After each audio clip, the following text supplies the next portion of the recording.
welcome back to the Dime Comic Bros podcast. I'm one of your co-hosts, Spencer, joined by Loverboy over there, Collin. We call him Sugar Tits. I was thinking more like Green Goblin, but both works. That's so funny because I mentioned the Green Goblin somehow. Oh, what was it? I think I told her. It was something about like throwing a baseball at someone's head at mock Jesus. And I said it calls to me like the Green Goblin mask. That's the Molotov in my trunk. Seriously. Yeah, and that's like no fucking joke for you. Yeah. Like, fucking crazy ass extremist. Damn it, Jacob has asked for my Molotovs more than once. That's true. That was usually just road rage, though. Just look at me driving in Massachusetts and there's an asshole. Imagine that. Who could have ever imagined an asshole in Massachusetts? Can you introduce me? Jacob is the one who doesn't like the Massachusetts assholes. Or I also don't. The California assholes, or the New Jersey assholes, or the New York assholes, or... I'll stop there. But what about the ones from Minnesota? Those guys aren't bad. They talk funny, but they usually let you go at a four-way stop when it was technically their turn. See, I don't like that. I don't like that at all. You need to follow predictable patterns. Never give up your yield. Like, if you have the yield, you do it. If it's your right away, you go. Minnesotans are so numb from the cold that they're basically Canadians. They think they're Canadians, but they're not. But they don't know that. That's true. Why buy a comic that might cost more than a dime? Come meet the brothers who are here to waste your time. Colin's putting stickers on his forehead. We should move this along. We're here to talk about Spider-Man Blue. Spider-Man! Written by Jeff Loeb and arted by Tim Sale. I think this came out in 2001, 2002 era? Yes. It is the most critically acclaimed of the four of these books, and I think correctly so. Yeah, I was happily surprised. The last time we talked about one of these character color books, we kind of ended on a dark foreshadowing of like, oh, Jacob's not gonna like this one because he doesn't like the trend of these books. But this one surprised me. I was like, oh, actually, this makes sense. I get it. Like, this does fit very, very well. I agree. Like, yeah, it's the same technique, but it fits very well with the characters. And they tie in the color with the character, like not just because of the art style and there's a lot of blue, but because Spider-Man is blue in his soul. Spider-Man is blue. But he's also red. And black. The spider logo is black. The spider logo is black, and so is the webs, but not the other webs. Those webs are white. This book is very, very good. Yeah. I think especially distilling the really early Lee and Ditko stuff in a lot more like digestible of a format. There's a crazy amount of like homage and reference work here that doesn't feel like fan servicey. It's just kind of there. Yeah, it has the typical like Archie Comics kind of high school romance and like Spider-Man's always getting kicked by life, like all the classic Spider-Man antics, but it didn't feel old or stale. It was like, yes, like an old pair of shoes. It fit comfortably. I agree. I think a lot of that probably has to do with the fact that the Green Goblin was used right out the gate and then just kept to the background for the rest of the book. Like, there was a build up to a mystery character, which was kind of obviously Craven. But the idea of Norman's memory coming back just kind of looms over the whole book. And right at the end, it's like, huh. And that's really it, because that's just where the story ends. Like, it's there as a relevant factor. It kind of frames the story. But it doesn't overdo it, and that gives it a lot more room to use other characters. Before we continue, I just want to say the other one, Collin, set up his cell phone in a horizontal way, and it looks like he's laying on the therapist couch as he's listening to us talk about this comic book. Is it because he's blue? Because I'm on a bed right now. I know, but it looks like the therapist couch. You're just sitting there, like, pondering your orb, just waiting to share something deep from within your soul. I am pondering orbs right now. And pondered these orbs.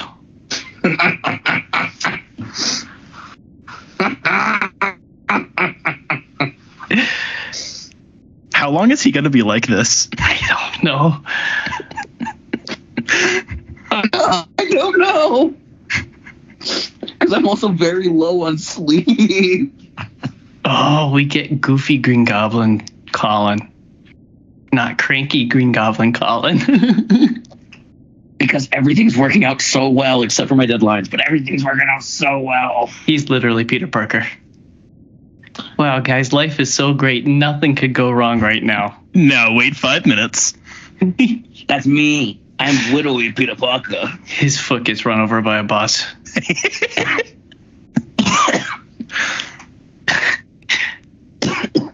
Put your tongue away and talk to us about Spider-Man Blue.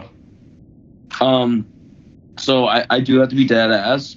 I read the book so fast because I was like, fuck, I have to do shit. And then I don't remember much, but I didn't go into as much detail as I tried to with these books. I know I didn't with Captain America, but I did with Hulk and Daredevil.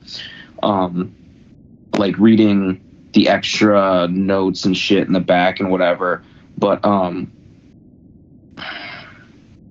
there's nothing bad to say about this on my end, except for that I still enjoyed Daredevil more. That's fair. I don't know why. A negative, but you can finish your thought. Nah, that's pretty much it. Like, yeah, the Spider-Man Blue, really good. I see why everyone likes it a lot. Mm-hmm. But I like Daredevil a lot more. It's like a personal preference thing. I vibe with that. I think when we talked about Daredevil, I said that one was my favorite.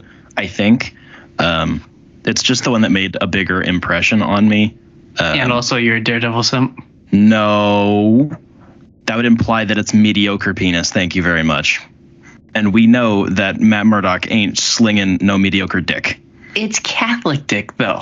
That has to bring it down like an 8. Then how is he such an effective slut? Yeah, exactly. It's a slutty dick. Speaking of, I was a little weirded out by the love triangle of Gwen Stacy and MJ and Peter Parker and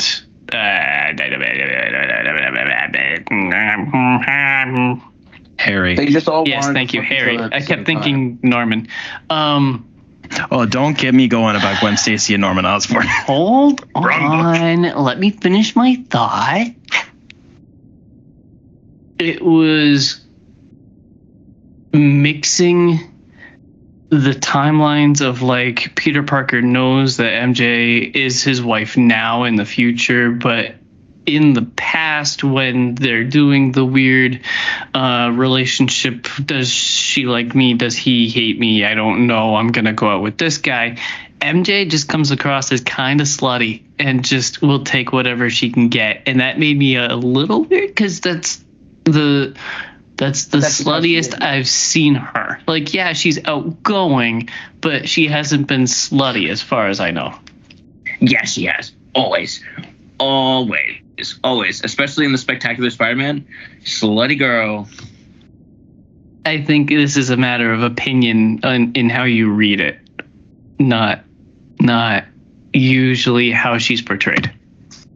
Maybe, but I do think that I like that this book used that as an emphasis on Gwen's death being really impactful to MJ as kind of like a growing up moment of like, oh, one of my friends died, and that really changed like the entire friend group dynamic.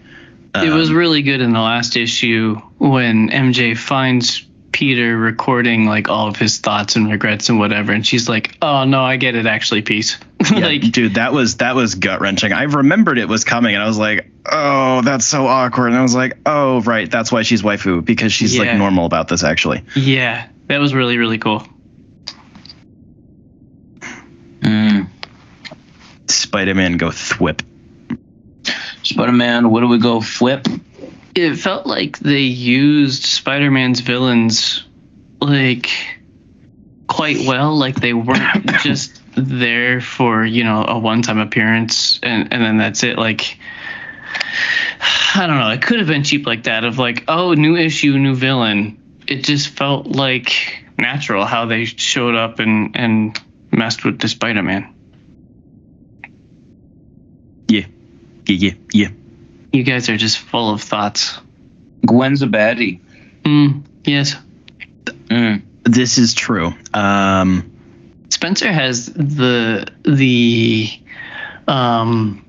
unliked opinion. The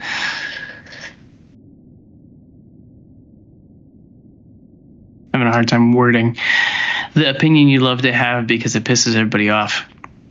That Gwen Stacy's basic and nobody likes her. Like that MJ was actually the better wife. Yes, but only because it's actually reading the fucking books. The Gwen Stacy revisionism has been nuts. Like that is directly from Marvel, because basically Stan right before he died was like, okay, actually I made the wrong choice. This is dumb. And it's basically everything since then has been retconning her character into being like a very different person. Or in like adaptations, she's very different. Not that I will shit on those adaptations for that. Like Spectacular Spider-Man Gwen and like TASM Gwen are great. Like those, I am very on board with that. It's a matter of everyone thinks effectively like Spider-Gwen is who Gwen was. It's like that's an entirely different person from a different Earth, like with a different cast of characters. They're just kind of transplanting her personality retroactively onto Gwen. Gwen was always shallow. She was around for a decent chunk of time, but she wasn't stupidly unique. It's more just because it's that like young pivotal moment in Peter's life of like losing someone he cares about, that it then gets revisited and revisited and revisited, and every time they keep trying to add more into it. So like the public perception has just been completely and utterly like moved away from what it was. But just go read like the first 10 years of Spider-Man books. Gwen's like there, she's fine. Like, but yeah, MJ was an actual character. Gwen was pretty similar. She was just blonde. And that's more like an issue with the writing than it is with her as a character. It's just like, I don't know, read the books. Well, now that you've clarified, it makes more sense. I was wondering what fucking opinion you were getting at there. I was like, oh God, which hot take does he want me to whip out now? Speaking of whipping it out, Collin, what have you been reading? Or watching.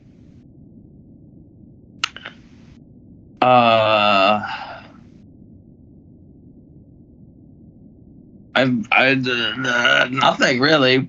I mean, I've been rewatching Daredevil. Yes. Slay Queen. Slay. And there's like nothing new about that.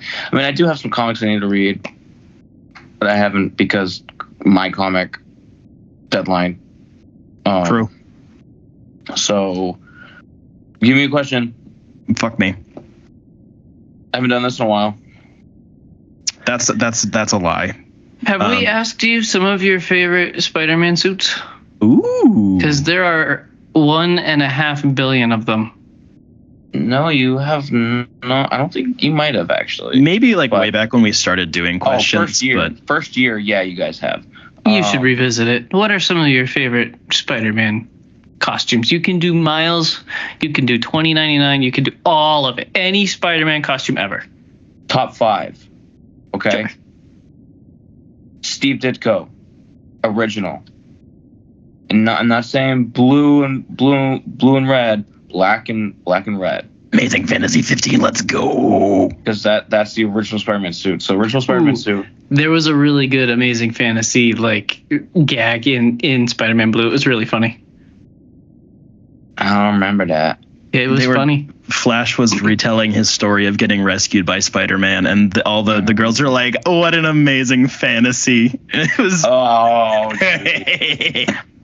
So that suit, of course, Spider-Man 2099. Of course, the new one's really cool, but I actually really, really, really love the original because the art's so good. And let's see what else. We got that one. Those two. Top 5. I need 3 more. I have one, but I'm saving that for number 5 as like a. Let's see. I also love the what's it called? Scarlet Spider, the one with the blue hoodie. Oh, that shit's so 90s. I fucking love it. Because it's 90s. I don't know. It's just so stupid. I love stupid. Obviously. Yeah, you're on this show. Speaking of, actually, Ben Reilly has gotten some incredible costumes over the past couple of years in some side books as well, which has been nice to keep Spider-Man from dying off entirely, because Amazing Spider-Man has sucked for like 8 years now. So, of course, Symbiote Spider-Man. Not webs, no webs. Yeah. Actually, you know what's funny? I redact that. It's not Symbiote Spider-Man technically, but it looks like it. It's Ultimate Spider-Man, the newest one. So it's literally just all black, but with the eyes. That's fair. But the reason why is because of like the artifacts that they add to the art, meaning like the weird, almost Kirby crackle and like web like stuff that comes off of just the suit or when he takes the mask off. Yeah, because of the type of technology that it is. Yeah, I really like that. And the web slinger, which is Cowboy Spider-Man. Of course. Yeah, it's Cowboy Spider-Man. Real cowboy shit. This fucking guy. Jacob's so behind on Amazing Spider-Man. It's a crime. Not Amazing Spider-Man. Ultimate Spider-Man. Bro doesn't like pirates, but he'll take a Cowboy Spider-Man off the butt any day. Yeah, pirates are boring. Pirates are boring. They are. Also, I hate the fucking ocean, so get fucked. I read Star Wars Kanan. It's technically not an omnibus, but it kind of is. It is a 12-issue run that came out in like 2016, 2017. It was initially collected in 2 trade paperbacks, and then they put out a hardcover, which is called an omnibus, like on Goodreads and Amazon, but the book itself doesn't have like the Marvel omnibus like little tag on the side, which is ridiculous. It's just me having a pet peeve moment. No, that's fair. It's real weird. Yes, so it came out in the first couple of years of the new Star Wars Marvel publishing initiative, and it is primarily when Kanan was Caleb, when he was a kid, a Padawan, just getting used to his master. There's getting over, Order 66 happens, you know how it do. And then the other half takes place in the current day of Rebels, somewhere around season 1.5-ish, I would say. It is written by Greg Weisman and mostly illustrated by Pepe Larraz, with a couple of guest artists as well. This is one of those books that really went under the radar, I think. Next to another Rebels adjacent item, the Kanan and Hera like love story book was goated as fuck. It's really good, and it came out really early on in like the new publishing initiative, so it just kind of slid by while the movies were still like getting a really positive response. The art for this is really over the top, which I did like. It's not necessarily Rebels-esque, but it does give a similar goofy, silly energy. It does not take itself seriously at all. There's a lot of slapstick comedy involved.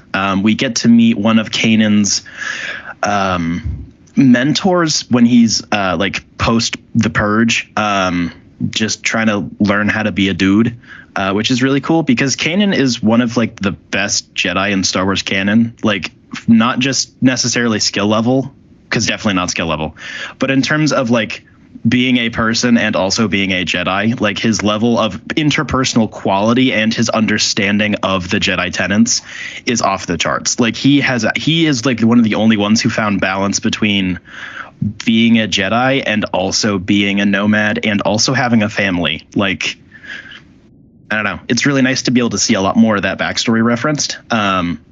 And it doesn't have to focus on necessarily how he learned how to fight or where he got this skill necessarily. It's a lot more about like his personal development as a teenager. And I think that that's really fucking cool.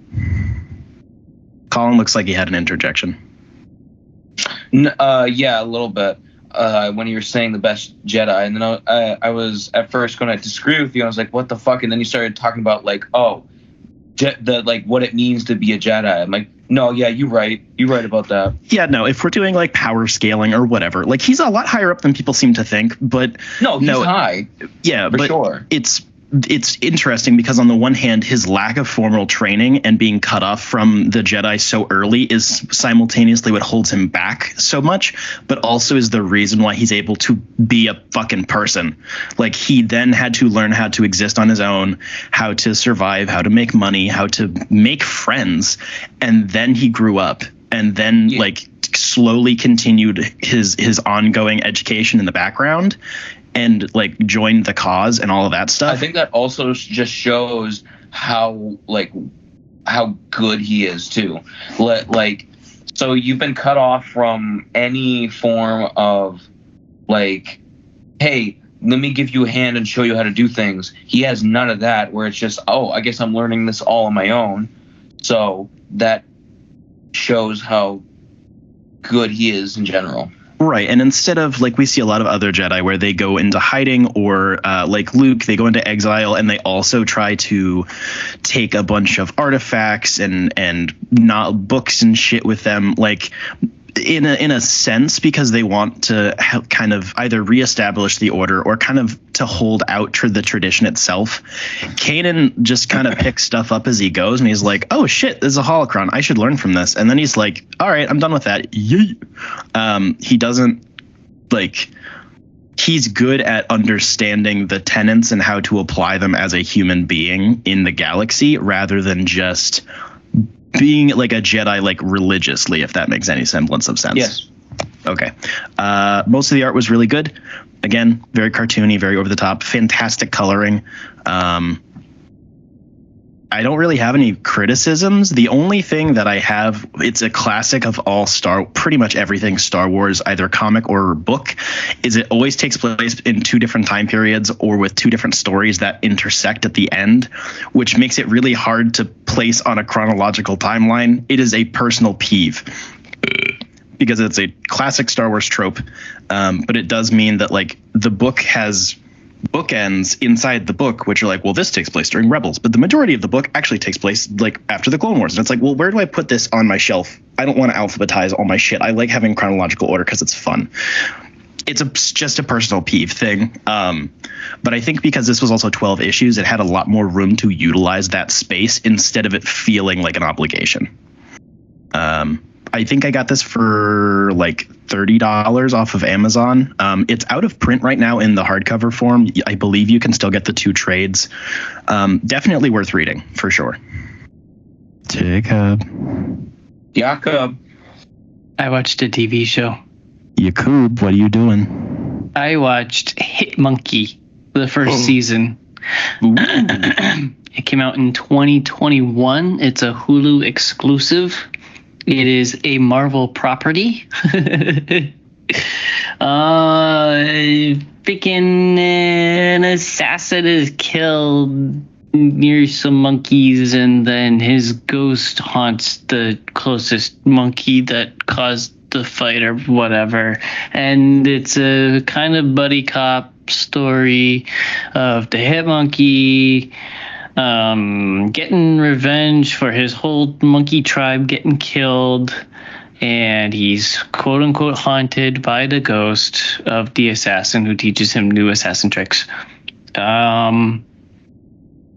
I kind of like the premise. I enjoyed the action of the monkey assassinating people. It's a very funny premise.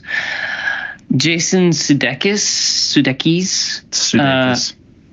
voices the ghost of the assassin, and I hated every second of it. I've never heard of this guy. I guess he's a comedian, but people bitch about Deadpool being the merc with the mouth and like how grating he is as a character, how he never shuts up, and people will say that he's not funny, but that's exactly how I felt with this character. Just he wasn't funny, and it was just grating listening to him. I did not enjoy his humor.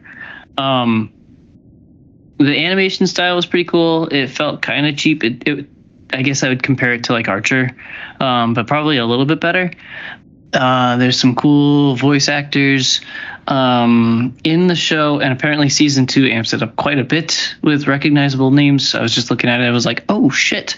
But yeah, George Takei Sulu's in it. Olivia Munn is in it. I watched this because Godzilla Mendoza made a YouTube video about how season 2 of Hitmonkey is the bestest show you've never seen, and most of it is complaining about how the TV show wasn't advertised at all. And I was like, that's true. Marvel did try to squash it because this was part of their like they wanted to do a bunch of adult shows along with like MODOK and stuff, and then they just killed it. So I was like, well, actually, I haven't seen season 1. I don't know what you're talking about. So I clicked off that video, and I plan to watch season 2 eventually. But I had to watch season 1 first, and it's fine. It definitely got better in the last couple of episodes, like the last 2 episodes. I think it was like everything came together and had a point, and it was trying its best to like not really make a cliffhanger, but make you be like, oh wow, I'm actually invested now. Whereas most of the show was just like the monkey learns how to assassinate and assassinates a guy trying to find the other guy. Monkey assassin. This was fine. I hope it gets better. Monkey kill? Yes. Monkey do kill. Godzilla Mendoza is a fucking phenomenal channel. Yep. Really random topics sometimes, but always very high quality opinions. And very funny. Yes. But he's a ginger, which is unforgivable. That's his one drawback. That's why he doesn't have 3.5 million viewers like we do. That's very true. What should Colin's next question be? We're doing 2 topics. Yep. Bro, we spent like 10 minutes on the main topic. The fuck? What would a Superman blue look like? Or would you choose a different color? It's funny because I was thinking about that with Batman, Wonder Woman, Superman, and not Green Lantern, because obviously it's Green Lantern green. I'd be like The Question or something. Batman would be Batman purple. Oh, I was going to say Zatanna purple. Yeah, it'd be purple. Well, actually, it can be both because they have a very well-established relationship in the comic book lore, so we could explore that in depth. Shut the fuck up. This is Colin's question. What the fuck are you... What kind of fucking gay shit are you talking about right now? Back to Superman blue. Superman would be Superman...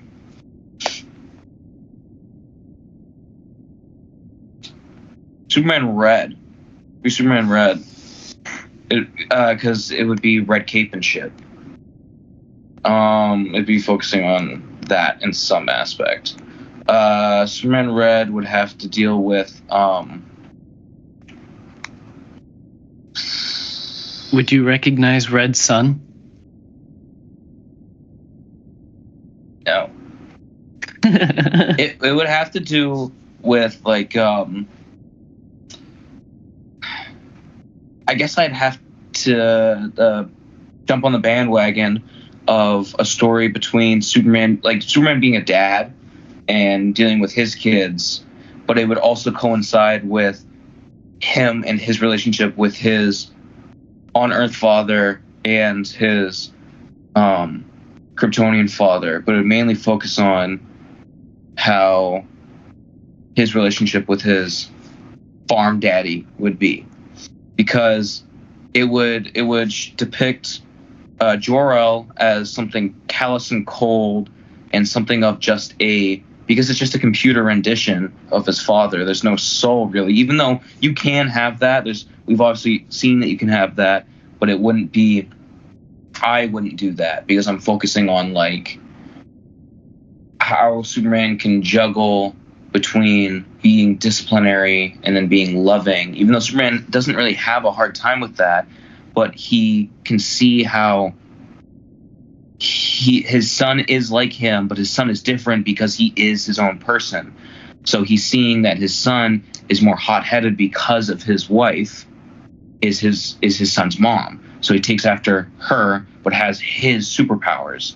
So it's not like Superman, how he grew up, where it was probably easier for him, even though him and his hormonal bullshit, it was definitely, I would assume it's easier for him to be in control of his like emotions and such. Not like, I have no emotions, but more like, yeah, I should probably chill out right here.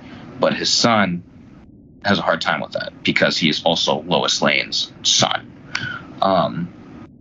So he's going back and forth between Jor-El's teachings of like these strict rules and we have to follow this and you got to make sure about this, and then also the very supportive and like soft parenting, quote unquote soft parenting of Pa Kent, where it also has to do with, yes, you can learn to control yourself with hard work. Let's go work on the farm. Blah, blah, blah, blah, blah. Some shit like that. It would be just a family-centered, focused thing. No supervillain, just that. I dig it. I figured Spencer would.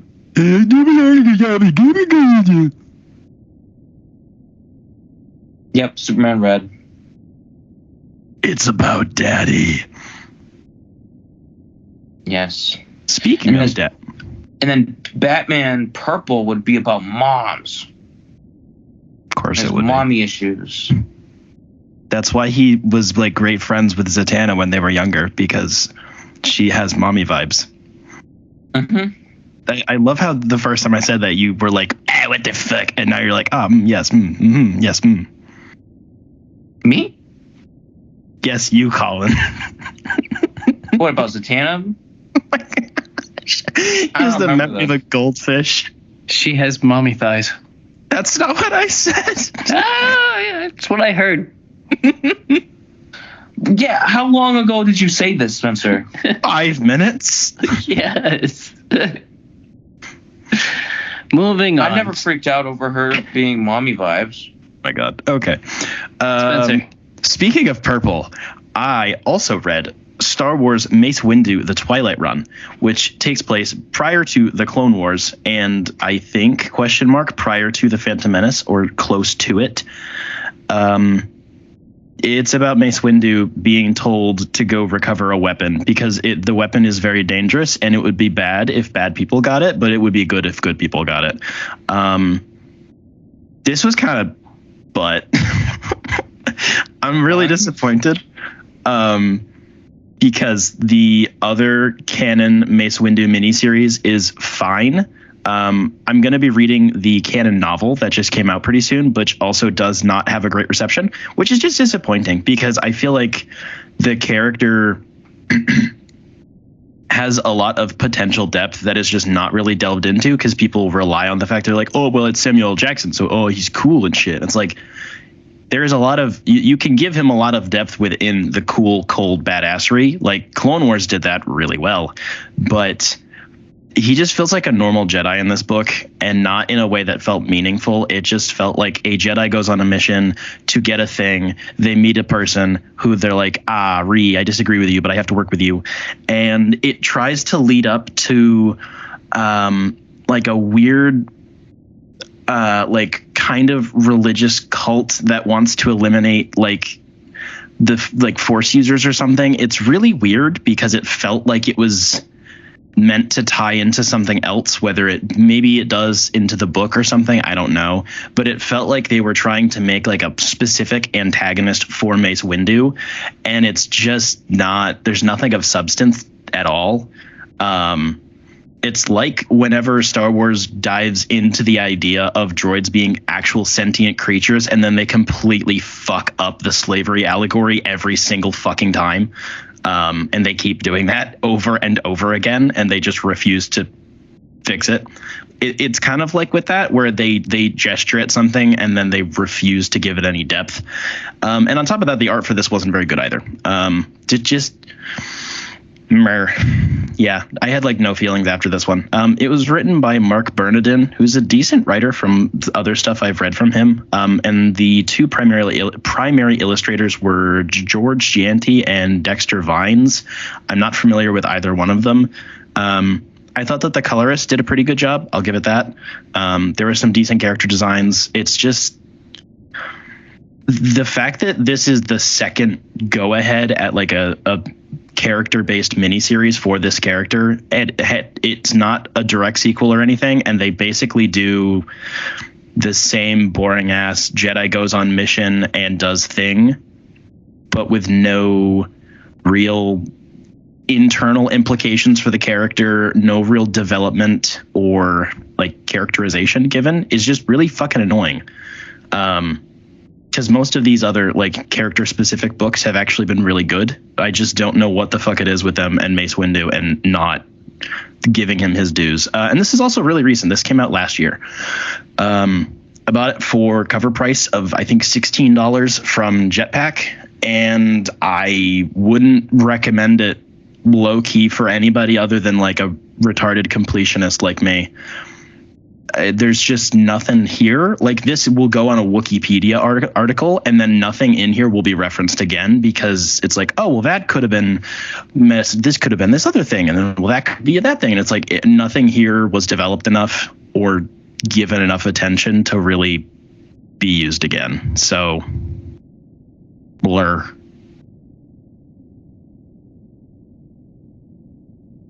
Jacob, did you watch Archer season 19? No. I read one of the bestest X-Men books ever. Oh, fuck me. I read X-Men the Manga Remastered. Yo, what the fuck? It is, what in the fuck? It is so good. It was originally published in Japan in between 1998 and 1999. There were 26 issues made. They're being remastered now. This is the first volume. The second volume comes out in March, I think. I read this because of a Comic Drake YouTube video that talked about it, and I saw the artwork. It was like insta-buy, and I was right. The artwork in this is absolutely incredible. It shows motion, and like fight scenes are just so epic with the teeny tiny like black manga lines. Like, ugh, I'm not used to reading manga, but the X-Men fit perfectly in this. It's drawn so well. It looks so cool. It's a retelling of, I don't think every story, but a lot of stories from the X-Men animated series, the TV show, just being retold in manga. And it's really cool. I didn't even pick up on it until I was a decent ways into the book and was like, why do I remember this? I've never read this before. Oh, yeah, they're at the dam, and I've never seen that except for in the TV show.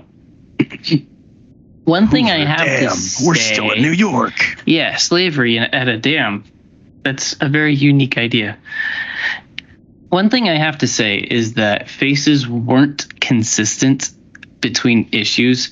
I swear Wolverine looks different every single issue. And one issue, he's literally the Giga Chad meme. Like, he's got the chin and everything. It was the meme before the meme existed. I love it. I think it's funny, but he looks very, very different from issue to issue. Storm sometimes looks really cool, really good, and sometimes it's chibi. Like, ugh. But besides that, the artwork is incredible. The writing doesn't usually feel like it's been translated. Every once in a while, there's like that read kind of weird, but it's not like, oh, this was originally written in Japanese and doesn't make any fucking sense. No, it reads pretty well, straightforward, like most of the time. Every once in a while, it's just like a weird structure in a sentence. And it's just like, it's not exactly how I would write it, but it makes perfect sense. I got this book for $25. Jeez. And yeah, it's cheap. A chunker. And it's thick too. It is manga. Yeah, it's awesome. I would say instant buy. I am pretty sure I already have the second volume on pre-order.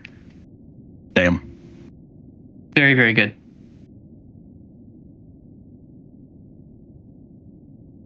I realized I did actually watch something, but I'm not going to talk about it. I'll talk about it next week, but I'll tell you that it was X-Men Evolution Season 1. Ooh. Excellent. I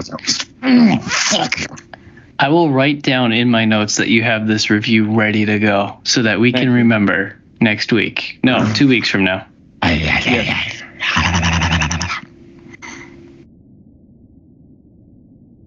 You know who else I was making freaky ass faces at? Our patrons. Yes, if you want to give us money and we'll make funny faces at you, go to patreon.com/dimecomicbros network. You get freaky faces and your name included in episodes and stuff, like Caitlin and Jeff. And yeah, sometimes slurs. Caitlin and Jeff Lorenz are our two current patrons. They are great. They have been around for the ages at this point. I feel like it's just going to be these two until we die. Like at this rate, because we used to have more and then it was less and then it's been these two for like 3 or 4 years now. Sometimes the funny faces that you get as a patron aren't actually a face. It's just a butt that we've drawn a smiley face on. It's just That's kind of what I look like, to be honest. It is kind of what you look like, to be honest. Fuck you guys. You also get exclusive. Like a hairy butt. So my butt. Yeah, you just look like your butt, but we shaved it so that there's eyebrows. Yeah. You also get exclusive access to happy hour segments where after most of our shows, we will crack open an adult bevy and dive into some weird bullshit. It might be more comic stuff. It might be Colin's ass cheeks. It could be Jacob's current ongoing tour with 45 minutes to your mom. Or any other random topic that just pops into our little pea brains. I swear you mess up the name of the band every time. Like, just make up alternate rock bands that have an alternate name. It's quite easy. Saucepan. Yes, exactly. Chocolate starfish. I'm getting hungry. Talk about Jetpack. Speaking of chocolate starfishes.